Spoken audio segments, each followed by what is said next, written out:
Hi guys! So now when the world is going to hell, I thought I was going to talk a bit about this. So our government agency called MSB, basically civilian preparedness, basically, sent out a little brochure. If the crisis or the war comes, basically, to the inhabitants of Sweden, save it, this brochure. We gotta prepare. It's basically society, I don't know, the state telling us to be preppers. You have to have water, food and warmth and be able to take in information from the state, basically. Don't fall for fake news. Yeah.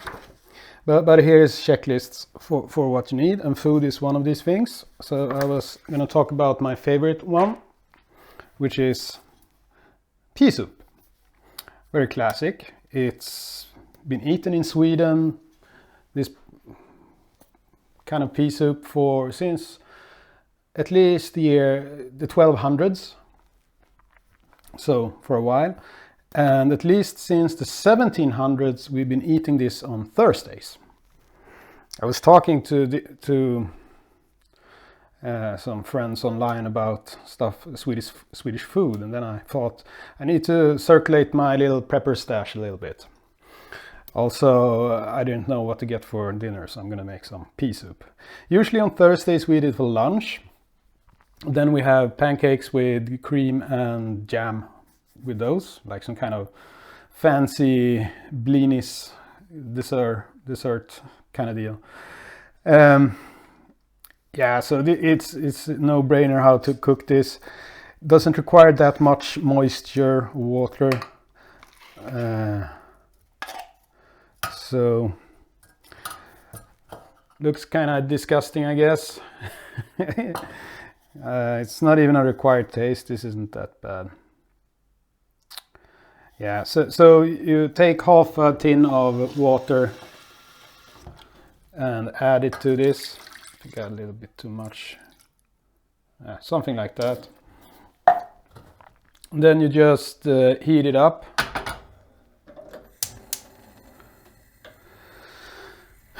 So yeah, in the 1950s, let's bring you guys a little bit closer. In the 1950s, a lot of institutions started planning meals ahead of time, and Peasoup was one of these things. Most people in Sweden grew up eating this at school.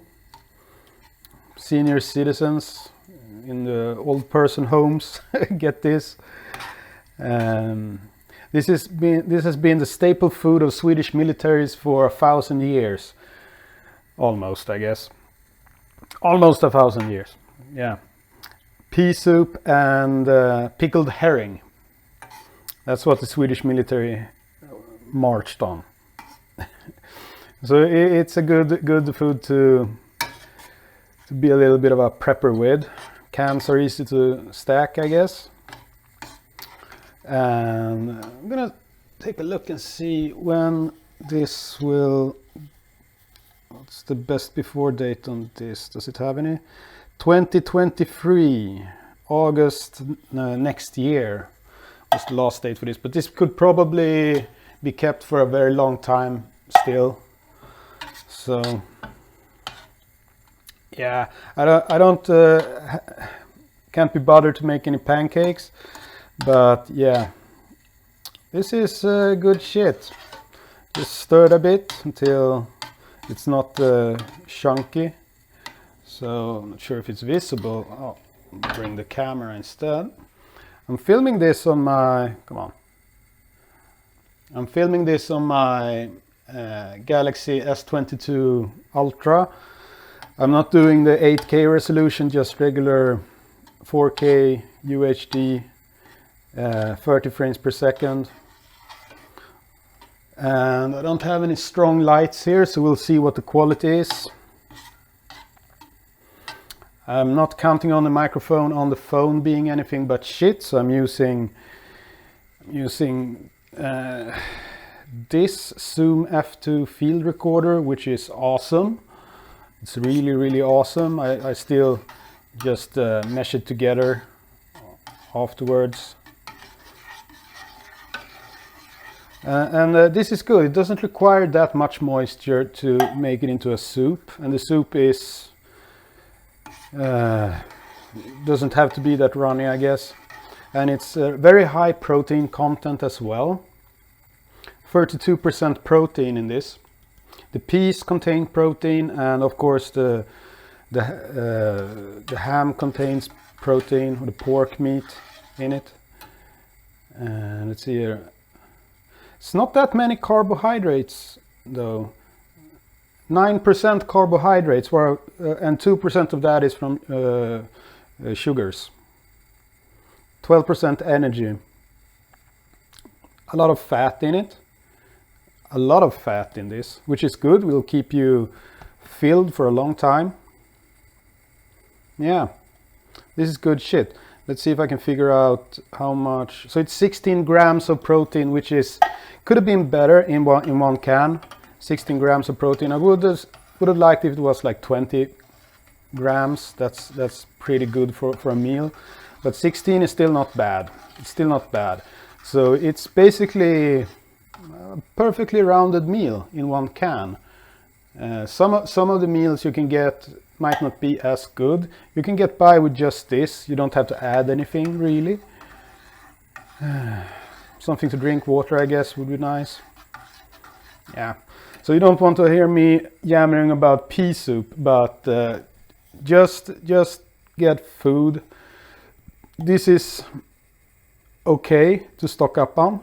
Try to find deals and just have a lot of this. I would suggest having food and water stored up, or at least ways to filter water,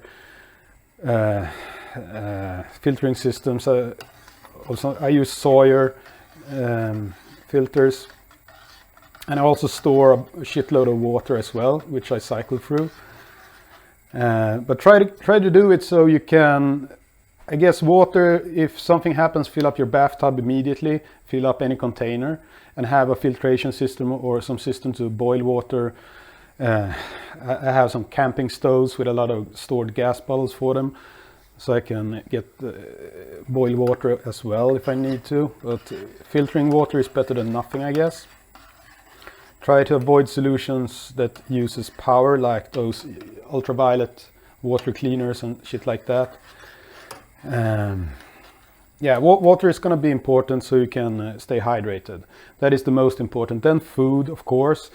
I try to aim for at least 3 months of food and calculate calories per day. So I'm a big guy. I calculate for like 3,000 calories a day, but I could probably go lower, but I would start losing weight immediately. That depends. Okay, this is pretty much done now. You don't want it boiling, just right before boiling. Yeah, so there's a lot to this.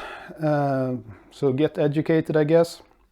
You don't have to buy some kind of super nice prepping bags, blah blah blah, like military field rations or super fancy dried food or something.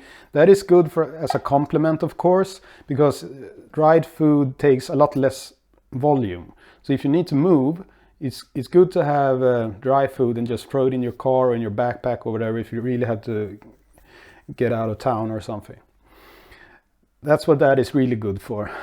If you have to hunker down in place, shit like this will keep you going, because this is much more fun to eat than dry food. Right, okay, let's all hope that the world becomes more sane, shall we? Okay, have a nice day.